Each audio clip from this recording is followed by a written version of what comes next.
আপনার জীবনের উপার্জিত টাকা, সমস্ত পেনশন, সমস্ত অবসর কল্যাণ টাকা আপনি 50 লাখ 1 কোটি টাকা দিয়ে বাড়ি করে গেছে। ভালো কথা, বাড়ি করেন, নিষেধ নাই ভাইরা আমার, আপনি বাড়ি করে দিচ্ছেন, কিন্তু আপনার ছেলে মেয়ে প্রতিনিয়ত এখানে গুনাহ করতেছে, প্রতিনিয়ত এখানে সুদ খাচ্ছে, প্রতি মুহূর্তের মধ্যে এখানে আল্লাহ নাফরমানি করতেছে, হাজার হাজার গুনাহ করতেছে। একদিনের বাড়িতে একটু জিকির নাই, একদিনের বাড়িতে একটু কোরআন তেলাওয়াত নাই, একদিনের বাড়িতে একটু দোয়া নাই, নফল নামাজ নাই, কোনো আলেম ওলামা নাই, কোনো কারি সাহেব নাই, কোনো হাফেজ সাহেব নাই, কোনো দিনদার, কোনো বুজুর্গ, কোনো নামাজি লোক আপনার বাড়িতে আসে না। এটা কিসের বাড়ি? এটা কি জিন্দা বাড়ি না মুর্দা বাড়ি? বাইক চালাই কেমনে ভাম্পার মারে, কত জোরে মারে, সে মানুষও মনে করে না। কথা কোন ঠিক কিনা? এরকম আব্বা আম্মা অভিশাপ দেয় মানুষে। কার ছেলে, কার বাবা? তোমার ছেলে, তোমার বাবা অভিশপ্ত। তার মধ্যে দ্বীনের বুঝ নাই, হেদায়েতের বুঝ নাই, নবীর বুঝ নাই, রবিউল আউয়ালের রাবিয়াত নাই, মদিনার ঠিকানা নাই, মক্কার ঠিকানা নাই, কোরআনের কোনো বুঝ নাই, হেদায়েতের কোনো নূর নাই। কথা কোন ঠিক কিনা? রাত দিন 24টা ঘন্টা সে কই আছে নিজেও কইতে পারত না। সারা দিন শুধু কেবল আপনার গান বাজনা অশ্লীলতার মধ্যে ডুবে আছে, মদ জুয়ার মধ্যে ডুবে আছে, ইয়াবার মধ্যে ডুবে আছে, গান বাজনার মধ্যে ডুবে আছে। আব্বাকে একটু সালাম দেয় না, মাকে একটু সালাম দেয় না, মা মারা গেছে, মার কবরটা একটু জিয়ারত করে না, একটু কোরআন তেলাওয়াত করে না। এই বাড়িটা মুর্দা বাড়ি না জিন্দা বাড়ি? কোন? প্রিয় ভাই সব, এই জন্যই বলছি আপনার বাড়িটা যেন ইমানের ঘর হয়। সবচেয়ে বেশি চেষ্টা, আপনার সবচেয়ে আদরের সন্তান, সবচেয়ে প্রিয় সম্পদ আপনার 10 কোটি টাকা প্রিয় সম্পদ না। ওই 10 কোটি তো আপনি কামাই করছেন এই ছেলে মেয়েদের জন্য। তাদেরকে আগে দ্বীনের বুঝ দান করেন, হেদায়েতের বুঝ দান করেন, তাদের জন্য দোয়া করেন। কি দোয়া? কোরআন থেকে পড়ছি সূরা আলে ইমরানের, রব্বানা হাব লানা মিন আজওয়াজিনা ওয়া যুররিয়াতিনা কুররাতা আয়ুনিন।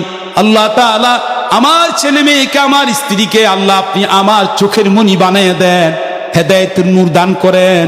ওয়াজআলনা লিল মুত্তাকিনা ইমামা, আমাদের পুরো পরিবারটারে ফরহেজগার বানিয়ে দেন, মুত্তাকি বানিয়ে দেন, আর আমাকে সে ফরহেজগারের ইমাম বানিয়ে দেন। কি ভাই, কথা ঠিক আছে তো? ইনশাআল্লাহ আল্লাহ তাআলা আমাদের সবাইকে এই মাদ্রাসা হারাতলি, এই মাদ্রাসা প্রতিষ্ঠিত হোক আমরা চাই তো ইনশাআল্লাহ, গুরুগণ চাই তো ইনশাআল্লাহ।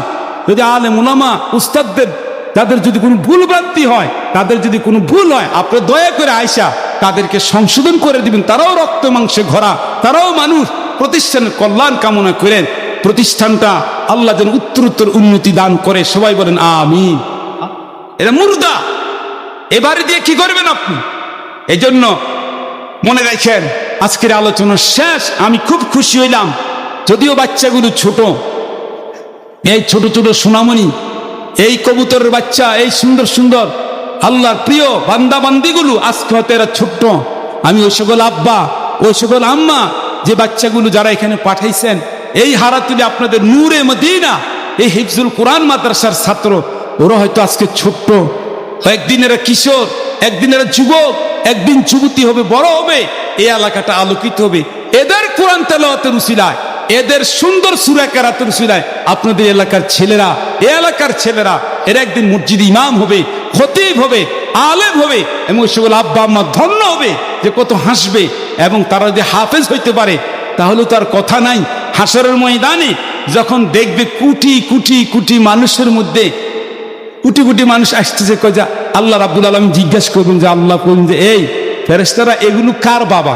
এগুলো চোরের বাবা। এগুলো কিসের বাবা? কই যে কোটি কোটি আসতেছে এগুলা কারা? এগুলো ডাকাতের বাপ। এগুলা কার বাপ? কই যে আসতেছে কোটি কোটি, এদের পাগলের মতো নাচতেছে, এগুলা সুদখোর আব্বা। সুদখোর কি? ওই যেগুলো আসছে আল্লাহ তো সবে জানে। ওই যেগুলো আসতেছে এগুলো কারা? এগুলো সন্ত্রাসীর বাবা। ওগুলো কি কর না, এর মা বাপ এর সন্ত্রাসী বানাইছে। আপনার কথা বুঝতেছেন না? অনেক মা বাবা আছে, তার ছেলে সন্ত্রাসী হয়। কথা কোন কি হয়? জোরে কোন কি হয়?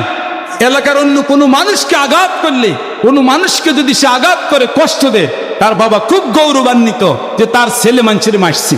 তার ছেলে কেডা আছে না নাই? কন না। আল্লাহর কোরআনের দিকে না চাইবেন। জান্নাতে যাইতে চাই কিনা? কথা কন। তো জান্নাতে যাওয়ার জন্য জীবনের শেষ কালেমা, শেষ মৃত্যুর সময় শেষ কথা কোনটা হবে? কন লা ইলাহা। এটা কেমনে হইব?